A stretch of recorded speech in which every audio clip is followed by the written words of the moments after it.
because We are on.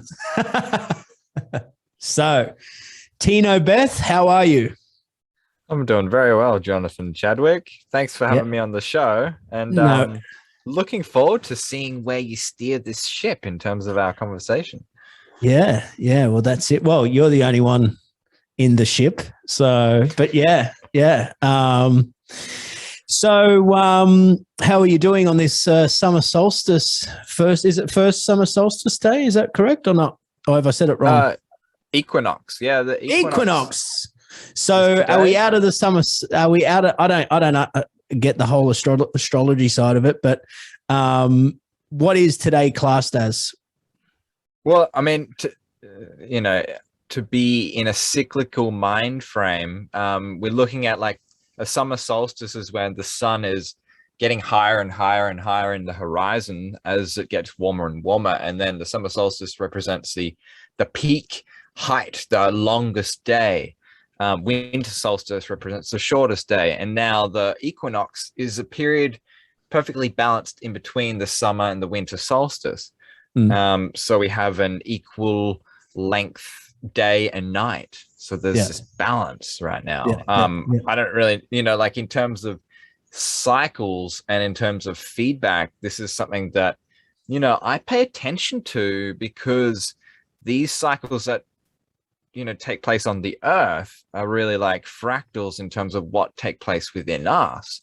Yeah. And they signs and clues, just from the greater body of knowledge that we're standing on, to pay attention to these cycles because they're reflected within us. So besides that, like, there's a whole bunch of other stuff we could talk about, but I don't really specialize in that. I specialize in how those cycles reflect in us. Yeah. No, I just wasn't sure. I thought it was just classed as like the beginning of like the summer solstice day or something. So if I put a post up on my Instagram earlier, there's a part of me that's thinking, oh shit, I need to go and edit it if I've said the word wrong. So that's why I thought I'd ask. But man, I've been up since 5 a.m. just watching the sunrise, and I probably up until 9 o'clock. Then I moved, and then I got a workout in, and now here we are here. So, but it's been a nice morning for me. So. Beautiful. Yeah, I was up until 3 or 4 o'clock in the morning. All right. Yeah. I had a late interview podcast at 12 at midnight, and then that just lit me up because I had like a hot chocolate, and then boom, I was like doing stuff. It felt really important to do, and it was just like a beautiful time. So, but it's going to sort of benefit sort of those that are a part of it, to say. Like I know that you say that, overnight the switch might be flicked and we may see some big numbers there with Ripple XRP. But, do you actually I'll word it better actually. So whoever created the crypto, whoever Satoshi Nakamoto is, whatever the stories that ties into that. Like at the moment now, the cryptoverse is in the hands of anybody that wants access. And at the moment, it's basically a lot of it's in the hands of a lot of Twitter people and YouTubers, and not really so much in the institutions and the big bankers and stuff like that. But obviously the old system's failing, the new system's coming through, which is digital. So whether the powers that be do actually have their hands in crypto, who knows? Could be the creators, did the Rothschilds create it? Did Putin create it? Did, whoever? But, could there be a potential flip where it's no longer in the hands of the people, that the baddies have now taken over it, it's regulated and all of these things? Or, is this whole crypto thing, the Great Reset, maybe it's here for a reason because it's a part of the free world. It's a part of freedom. It's a part of the awakening. It's a part of where we need it to be so that we're not tied in and enslaved into this whole sort of thing that they're doing outside of the crypto space with this whole, convert scamdemic to sort of put people into the system. Yeah, it's a good question. I just there's so many levels to that. It's like at the big picture, the huge picture. It's all planned. It's all orchestrated. Bitcoin's orchestrated. XRP's orchestrated. You know, the whole rollout plan over the last 12 years is orchestrated.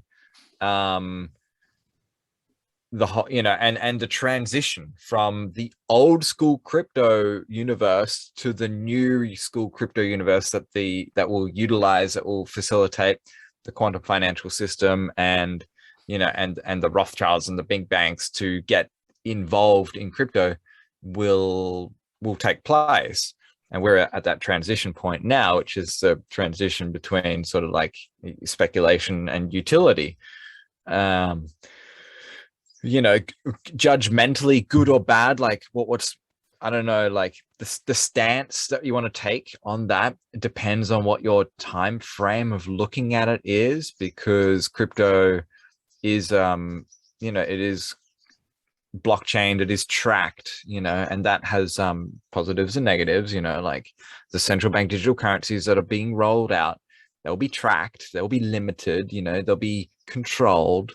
And that's really where I feel like the masses are going to experience crypto.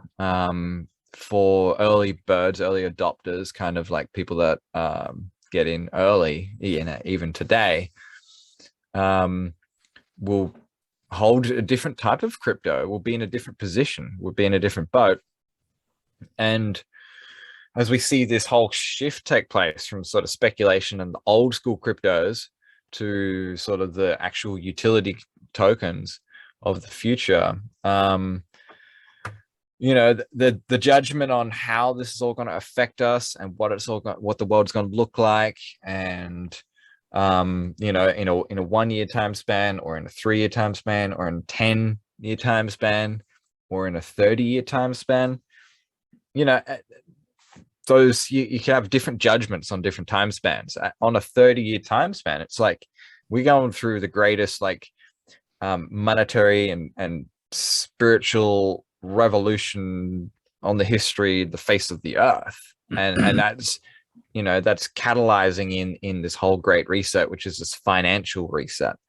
And we're not connecting the dots fully yet, because we don't have 30 years of hindsight behind us to be able to go, hey, look, wow, this was like the catalyst for this whole new world to begin, you know. And at the end of the day, didn't they say that the first sort of block of BitChain started up the first block of Bitcoin was mined literally the same day, same week of the 2008 financial crisis, you know, so it's almost like that is when it sort of all began. Yeah, I mean, that totally. I don't know if that's 100% accurate or whatever, but you know, I'm not surprised to see these correlations take place, and even to see the correlations that like another token called Ripple XRP is like actually older than Bitcoin. Like it's been in inception and it's been in existence longer than Bitcoin has been around. So it's like, which one was the first? Who are the creators of it? Probably the same people created Bitcoin, created XRP, you know. And it's like, you know, they need a first draft, a shitty first draft, to get it out there into the system, to create a new economy, you know, to create hope and all these narratives, and then they need the actual real thing at the end of the day. And it's like, yeah, it's all, you know, like on a big picture, like on a if you're a time traveler and you can travel around through time, you know, you can see these narratives take place, and you can, you know, position yourself in these narratives, and to leverage the events that will take place in time. And you know, some of those events we're still yet to see, you know, reset and the economic collapse and the crypto boom. I thought we were going to see it. I thought we were going to see it last week with this Evergrande China kerfuffle, but apparently I don't think so yet. But I Well, was it's this time span. We're like, yeah. we're emotional creatures. So we're like, oh my God, it's happening. It's happening. But then you look at the charts and it's like, oh, there's still a 4-hourly candle and it's still got 1.5 hours to go until it's finalized. Yeah. And you're like, oh, well, I guess I got to like wait another 1.5 hours for this 4-hourly candle to finish, let alone the daily, let alone the weekly and the monthly, and to watch all those things, because that's like history in the making. Yeah. Yeah. It's I was going to say something then about God damn it, what was I going to say? It was another small question. Oh yeah, that's it.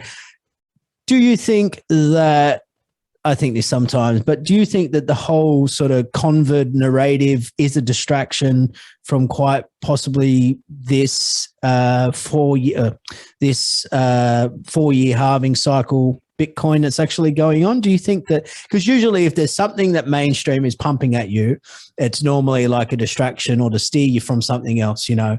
I remember when the Amazon was on fire, you know, there was something else that was being smeared over the TV. It was Jeffrey Epstein, you know, or it was like something to get people's attention of whatever the main story is. But do you think that could be quite a possibility? Because if it was a possibility, that'd give me so much reassurance, because I just think, you know, that this is such a good thing if it is, because apart from that, the whole COVID script, I just can't get my head around it, why it's just being sort of drummed down. But the other day I thought about it and I'm like, could this just be so people don't tap into, because it would be big news, you know, like it's always big news. Normally mainstream's drumming it down and they're using specific words to sort of, you know, downgrade the possibilities of Bitcoin. And, you know, then you hear the big investors that as soon as something's plugged on mainstream, the charts dip and then they come in and they take a big sweep and then they buy in, you know, heavily manipulated. But I was literally thinking, I was like, maybe that this whole convert thing might be to steer people away so that they don't load the bags up and become, create generational wealth. Because apparently, from what I'm hearing, it's the largest transfer of wealth in human history, right? You know? Well, you're telling me. Yeah, it is. It's a massive distraction. You know, like hands down. And, you know, most of what we see in the matrix media out there is just, they're all distractions, keeping you from yourself, keeping you away from connecting with yourself, keeping you away from connecting with opportunities out there in the ecosystem. And we've seen the accelerant, the black swan accelerant of, you know, 2020, the lockdowns and stuff, is really just money printing accelerant, where they realize, you know, like we're on a level of operating where you can print money and you can funnel it into different areas and you can buy real estate and do it. That's, you know, in a system that's not tokenized, it's not tracked, and you can create these narratives and send out these vaccines and send out these whatever the rules, that the new rules are, you know, like we're living in this wild west of society as it collapses, as society as we know it collapses, and it's a wild west out there because the rules are so like shady and gray, and they're not even, you know, they like, we write our own rules and they're only statutes for, you know, some local corporate entity. You know, because at the end of the day, when things are tracked and on the blockchain and really like tokenized in that manner where everything's transparent, this will become less of a possibility. So it's just kind of like, in a way, I see it as like a last grab for money, for power, for, you know, influence over the masses, for all these different things. So it's definitely time to be aware and to keep your eyes open. And, you know, and I've always lived by the motto of, well, if it's telling me to do something, I'm going to turn the other way and do the other thing, you know, like do a 180 on that thing, because that shit's not good. That's called government or mind control, or gubernare, govern the mind. So it's like, Yeah, that's number Yeah. one. Yeah. Have that mental antivirus in place. Yeah.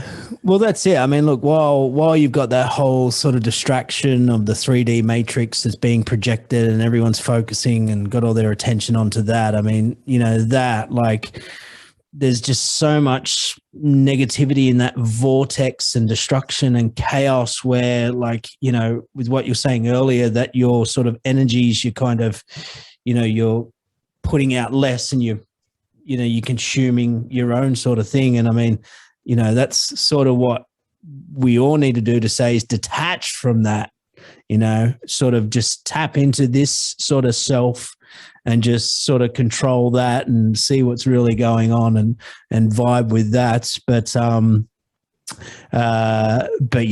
look, it's definitely going to be an interesting couple of months before the end of the year and watch this cycle play out. Do you have any sort of projections there for maybe end of year XRP or end of year Ethereum or end of year Bitcoin? What's your thoughts before we wrap it finally up? Oh, geez.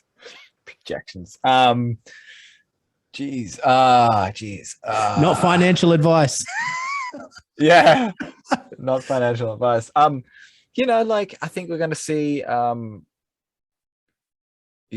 think the total market cap is going to like triple of crypto at least before the end of the year. If not 10x. Wow. Yeah. So what's it at? Yeah. Like high twos, almost 3. It got to like 3 trillion May, and then it obviously crashed. $1 trillion disappeared. That blew my mind. Yeah. Well, it didn't disappear, but it's just, yeah. In US prices, we're about it. Yeah. In US prices, we're about $2 trillion right now. So, well, I look at the market cap in the Aussie dollar value. So I think it just got over like 3.2. But when you look at it sort of now, I think it's whatever it was, but whatever it came to at the end of May and then into June. But I heard that, that the FBI took all of the Bitcoin from, I don't know the guy's name, but the inventor of Silk Road, that the FBI got all of their Bitcoin last year in August, and that is what was put on the market. That's what drove that price up, and it was the FBI, doing a little bit of a shady, not market manipulation, but like they pulled their money out, But yeah, definitely heartbreaking watching all that money disappear. So yeah, so you think it could quite possibly 10x from here? So let's just round it off and just say it's 2.5 trillion Australian dollars. Let's just say that, even if it's close to 3, but so 10x. So you reckon it can get close to sort of nearly 20 trillion? Sure. Like, why not? Wow. We're prime ready for it. If it doesn't do a 200 trillion, like, I don't know. Where do you think the money would come from? Well, where the money is right now. No.